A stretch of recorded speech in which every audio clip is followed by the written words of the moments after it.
السلام عليكم ورحمة الله وتعالى وبركاته. الحمد لله رب العالمين والعاقبة للمتقين والصلاة والسلام على أشرف المرسلين وعلى آله وأصحابه أجمعين. أما بعد، سبحانك لا علم لنا إلا ما علمتنا إنك أنت العليم الحكيم. قال الله تعالى: إن الله وملائكته يصلون على النبي يا أيها الذين آمنوا صلوا عليه وسلموا تسليما. اللهم صل على سيدنا ونبينا مولانا محمد طب القلوب ودوائها وعافية الأبدان وشفائها ونور الأبصار وضيائها وعلى آله وبارك وسلم. கண்ணியத்திற்கும் பெருமதிப்பிற்குரிய அல்லாஹ்வினுடைய நல்லடியார்களே, பாக்கியம் நிறைந்த நபிகள் நாயகம் ரசூலுல்லாஹி ஸல்லல்லாஹு அலைஹி வஸல்லம் அவர்களுடைய உம்மத்தினர்களே, புனிதமிக்க மீலாது தொடர் சொற்பொழிவு நிகழ்ச்சிக்கு வருகை தந்திருக்கக்கூடிய உலமா பெருமக்கள் மற்றும் மேலப்பாளையம் நகர மஜ்லிஸ் உலமா நிர்வாகிகள், இந்த பள்ளிவாசனுடைய நிர்வாக பெருமக்கள், இங்க வந்திருக்கக்கூடிய சகோதரர்கள், இன்னும் வர இருக்கக்கூடிய அனைவர் மீதும் என்னின் மீதும் அல்லாஹினுடைய சாந்தியும் சமாதானமும் என்றென்றும் நிலவட்டுமாக என்று துவா செய்து என்னுடைய உரையை நான் ஆரம்பம் செய்கின்றேன்.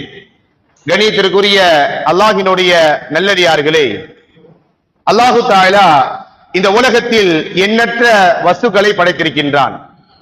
அந்த வஸ்துக்களிலே சிறந்த ஒரு இனம் என்று அல்லாஹு தஆலா மனிதர்களையும் ஜின்களையும் தன்னுடைய அல் குர்ஆன் ஷரீஃபிலே அல்லாஹு தஆலா குறிப்பிட்டு சொல்கின்றான். இந்த மனித சமூகம் இந்த உலகத்தில் எப்படி வாழ வேண்டும், தன்னுடைய வாழ்வை அவர்கள் எப்படி அமைத்துக் கொள்ள வேண்டும், தான் இந்த உலகத்தில் எப்படி வாழ்ந்தால் அவர்கள் உயர்ந்த சொர்க்கத்தை அடைவார்கள் என்று அல்லாஹு தஆலா குர்ஆன் ஷரீஃபின் மூலமாகவும் அருமை நாயகம் ரசூலுல்லாஹி ஸல்லல்லாஹு அலைஹி வஸல்லம் அவர்களுடைய வாழ்க்கை வழிமுறை மூலமாகவும் அல்லாஹு தஆலா இந்த சமூகத்திற்கு ஏராளமான படிப்பினைகளை அல்லாஹு தஆலா கற்றுத் தந்திருக்கின்றான். அருமையானவர்களே, எனக்கு இங்கு கொடுக்கப்பட்டுள்ள தலைப்பு வீரமாமேதை இமாம் அஹ்மது இப்னு ஹம்பல் ரஹ்மத்துல்லாஹி அலைஹி அவர்களை பற்றி பேசுவதற்கு எனக்கு இங்கு தலைப்பு வழங்கப்பட்டிருக்கின்றது. அருமையானவர்களே, எனக்கு நேரம் மிக குறைவாக இருந்த காரணத்தினால் நான் நேரடியாக தலைப்புக்குள்ளே வந்து விடுகிறேன். எனக்கு பிறகு ஆசிரியர் பிறந்தை அவர்கள் பேச இருக்கின்றார்கள். அருமையானவர்களே, இமாம் அஹ்மது பின் ஹம்பல் ரஹ்மத்துல்லாஹி அலைஹி இவர்களுடைய சேவை, இவர்களுடைய வாழ்க்கை வரலாறு, இந்த சமூகத்திற்காக ஏராளமான பணிகளை அவர்கள் செய்திருக்கின்றார்கள். அவர்களுடைய வரலாறுகளை பார்க்கும் பொழுது இமாம் அஹ்மது பின் ஹம்பல் ரஹ்மத்துல்லாஹி அலைஹி அவர்கள் 4 மதுஹபினுடைய 4வதாக இருக்கக்கூடிய ஹம்பலி என்று சொல்லக்கூடிய அந்த மதுஹபினுடைய தொகுத்த இமாமாக இருக்கின்றார்கள். அவர்கள் ஹிஜ்ரி 164ஆம் ஆண்டு ஈராக்கில் உள்ள பகதாத்தில் இருக்கக்கூடிய மரு என்று சொல்லக்கூடிய அந்த இடத்தில் அவர்கள் பிறக்கிறார்கள். சிறு வயதிலேயே அவர்கள் தந்தையையும் பாட்டனாரையும் இழந்தவர்களாக அவர்கள் பிறக்கிறார்கள். முழுமையான முறையில் தாயினுடைய அரவணைப்பிலும் அவர்களுடைய துவாவினாலும் மிக சிறந்த முறையில் அவர்கள் வளர்த்தெடுக்கப்படுகிறார்கள். அவர்கள் இது சமூகத்திற்காக செய்த பணிகள் என்று பார்க்கும் பொழுது எல்லா துறைகளிலும் அவர்கள் பல்வகை துறையிலும் வித்தகராக அவர்கள் இருந்தார்கள். ஹதீஸ் துறைகளை எடுத்தாலும் சரி, ஃபிக்ஹ் சட்டங்களை எடுத்துக்கொண்டாலும் சரி, மார்க்கத்திற்காக எல்லா விதமான சட்டங்களையும் அவர்கள் அறிஞர்களாகவும் மிகப்பெரிய ஞானமுடையவர்களாகவும் அவர்கள் திகழ்ந்தார்கள். காரணம், முழுமையான முறையில் அவர்களுடைய தாயினுடைய அரவணைப்பு என்று நாம் வரலாறுகளை நாம் பார்க்கின்றோம். அருமையானவர்களே, இமாம் அஹ்மது பின் ஹம்பல் ரஹ்மத்துல்லாஹி அலைஹி அவர்கள் இந்த மார்க்கத்திற்காக செய்த சேவைகள் என்று பார்க்கும் பொழுது அவர்கள் 10 வயதாக இருக்கும் பொழுது திருக்குர்ஆனை முழுமையான முறையில் அவர்கள் மனனமிட்டிருக்கின்றார்கள். 10 வயதாக இருக்கும் பொழுது திருக்குர்ஆனை முழுமையான முறையில் அவர்கள் மனனமிட்டிருந்தார்கள். பிறகு அவர்களுக்கு ஹதீஸ் கலையை கற்றுக்கொள்ள வேண்டும் என்று மிகப்பெரிய ஒரு ஆர்வம் இருந்தது. அவர்கள் தாயாருடைய துவாவை பெற்றவர்கள் என்ன செய்வார்கள் என்றால், அதிகாலையில் சுபுகு தொழுகைக்காக பாங்கு சொல்லப்படும் பொழுது அவர்கள் தாயார் அவர்கள் எழுப்பும் பொழுது அழகிய நல் வார்த்தைகளை கொண்டு அவர்கள் தாயார் அவர்களை எழுப்புவார்களாம். அருமையான மகனாரை, நீங்கள் தொழுகைக்காக பாங்கு சொல்லப்பட்டு விட்டது, நீங்கள் தொழுகைக்காக உடனடியாக எழுந்து நீங்கள் பள்ளிவாசலுக்கு செல்ல வேண்டும் என்று தன்னுடைய தாயார் அவர்களுக்கு நல்ல வார்த்தைகளை கொண்டு அவர்களை அதிகாலையில் அவர்கள் எழுப்புவார்களாம். அது மாத்திரமல்லாமல் குளிர் நேரமாக இருந்தால், பனி மூட்டமாக இருந்தால், அந்த வேளையில தனது மகனாருக்காக அவர்கள் சுடுதண்ணி வைத்து அவர்களை தொழுகைக்காக தயார் செய்து பள்ளிவாசல் வரைக்கும் அழைத்து சென்று தொழுகை முடிகின்ற வரையும் அந்த பள்ளிவாசலுக்கு அருகாமல் நின்று கொண்டு தன்னுடைய மகனாரை எதிர்பார்த்து அவர்கள் அழைத்துக் கொண்டு வருவார்களாம் என்று வரலாற்றை நாம் பார்க்கின்றோம். அவ்வளவு பெரிய ஒரு அர்ப்பணிப்பு, அவ்வளவு பெரிய ஒரு தியாகத்தின் மூலமாகத்தான் இமாம் அஹ்மது பின் ஹம்பல் ரஹ்மத்துல்லாஹி அலைஹி இன்று பல்துறையிலும் அவர்கள் வித்தகராக இருக்கின்றார்கள் என்று நம் வரலாறுகளை நாம் பார்க்கின்றோம். அருமையானவர்களே, அவர்களுடைய காலகட்டத்தை பார்க்கும் பொழுது அவர்கள் திருக்குர்ஆனை மனனமிட்ட பிறகு 14 வயதை அடைந்திருந்த அந்த நிலையில் தன்னுடைய தாயார் ஒரு ஆசைப்படுகின்றார்கள். தன்னுடைய மகனாரிடம் அவர்கள் சொன்னார்களாம், அருமை மகனார், நீங்கள் நபிகள் நாயகம் ரசூலுல்லாஹி ஸல்லல்லாஹு அலைஹி வஸல்லம் அவர்களுடைய வாழ்க்கை வரலாறுகளை நீங்கள் முழுமையாக தெரிந்து கொள்ள வேண்டும். அதே போன்று அவர்கள் ஹதீஸ்களை அறிவித்திருக்கின்றார்கள். அந்த ஹதீஸ்களை நீங்கள் நிறைய மனநமிட்டு இந்த சமூகத்திற்காக நீங்கள் பல்வேறு சேவைகள் செய்ய வேண்டும் என்று தன்னுடைய தாயார் அவர்களுக்கு உபதேசம் செய்தார்கள். தாயாருடைய உபதேசத்தை பெற்றுக்கொண்ட இமாம் அஹ்மது பின் ஹம்பல் ரஹ்மத்துல்லாஹி அலைஹி அவர்கள் தன்னுடைய சொந்த ஊரில் இருந்து கல்வியினுடைய ஆரம்ப நிலையை அவர்கள் துவங்குகிறார்கள். ஹதீஸினுடைய கல்வியை கற்றுக்கொள்ள வேண்டும், தன்னுடைய சொந்த ஊரில் இருந்து கல்வியை கற்றுக்கொள்ள துவங்குகிறார்கள். அதில் இருந்து இமாம் அஹ்மது பின் ஹம்பல் ரஹ்மத்துல்லாஹி அலைஹி கல்வியை தேடி அவர்கள் சென்ற நாடுகளை நாம் பார்க்கும் பொழுது உலக நாடுகளில் எல்லாம் சென்று ஹதீஸ் கலையை கற்றுக்கொள்வதற்காக பல நாள்கள் அவர்கள் தியாகம் செய்திருக்கின்றார்கள். உதாரணமாக கூபா, பசரா, மதீனா, மக்கா, அதே போன்று யமன், தரூஸ், ரிக்கா, இது போன்ற பல்வேறு நாடுகளுக்கு சென்று இஸ்லாமிய மார்க்க கல்வியை ஹதீஸ் கலையை கற்றுக்கொள்வதற்காக பல்வேறு நாடுகளுக்கு இமாம் அஹ்மது பின் ஹம்பல் ரஹ்மத்துல்லாஹி அலைஹி அவர்கள் பயணம் மேற்கொண்டதாக நம் வரலாறுகளை நாம் பார்க்கின்றோம்.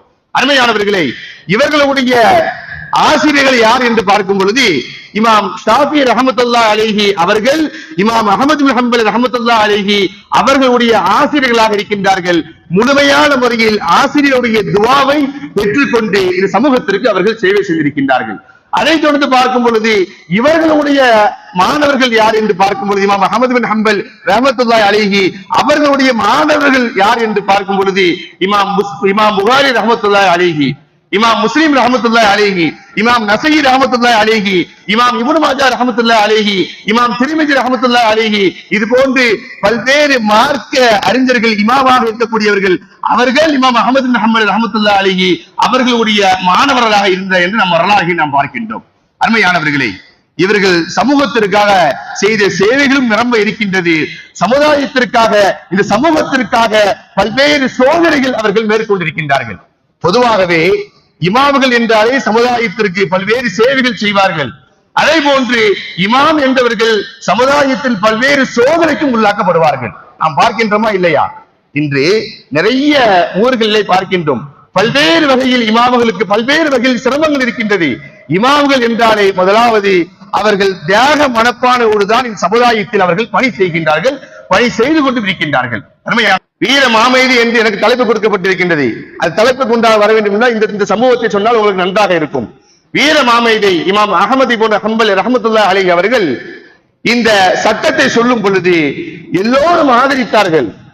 எல்லோரும் இந்த சட்டத்தை ஆதரித்தார்கள். குர்ஆன் என்பது புதியதாக உருவாக்கப்பட்டது, அது அல்லாஹ் இருக்கின்ற அந்த காலத்தில் இருந்து இருந்தது கிடையாது என்று இந்த சட்டத்தை சொல்லும் பொழுது அங்க இருக்கக்கூடிய எல்லா மக்களும் ஏற்றுக்கொண்டார்கள். ஆனால் இமாம் அஹ்மது பின் ஹம்பல் ரஹ்மத்துல்லாஹி அலைஹி அவர்கள் இந்த சட்டத்தை கடுமையான முறையில் எதிர்க்கிறார்கள். குர்ஆன் என்பது புதியதாக உருவாக்கப்பட்டது கிடையாது. குர்ஆன் என்பது கலாமுல்லாஹ், அது அல்லாஹ்வினுடைய வார்த்தை. உங்கள் கையில் இருக்கின்ற குர்ஆன் அது புதியதா இருக்குது, அதனுடைய பேப்பர் புதியதா இருக்குது, அதனுடைய வடிவமைப்பு புதியதா இருக்குது. அதில் இருக்கின்ற வார்த்தைகள் அத்தனையும் கலாமுல்லாஹ், அது அல்லாஹ்வுடைய வார்த்தை என்று சொல்கின்றார்கள். சொன்ன உடனே ஆட்சியாளர்கள் சும்மா இருப்பாங்களா? கடுமையான முறையில் அவர்களை சோதனைக்கு உள்ளாக்கப்படுகிறார்கள். சிறை கைதிகளாக அவர்களை சிறை கைதிகளாக அவர்களை கைது செய்து இமாம் அஹ்மது பின் ஹம்பல் ரஹ்மத்துல்லாஹி அலைஹி அவர்களை 18 மாதங்கள் அவர்கள் சிறையிலே வைக்கின்றார்கள். சிறையில் வைத்து பல்வேறு வகையில் அவர்களை கொடுமைக்கு உள்ளாக்கப்படுகிறார்கள். அவர்களுக்கு எப்போதெல்லாம் நேரம் வருகின்றதோ எப்பொழுது எல்லாம் கொடுமைப்படுத்த வேண்டும் என்று தோன்றுகின்றதோ அப்போதெல்லாம் இமாம் அஹ்மத் இப்னு ஹம்பல் ரஹ்மத்துல்லாஹி அலைஹி அவர்களை அழைத்து சவுக்கைடி சாட்டைன்னு சொல்லுவாங்கல்ல, அதை கொண்டு அவர்களை அடித்துக் கொண்டே இருக்கின்றார்கள்.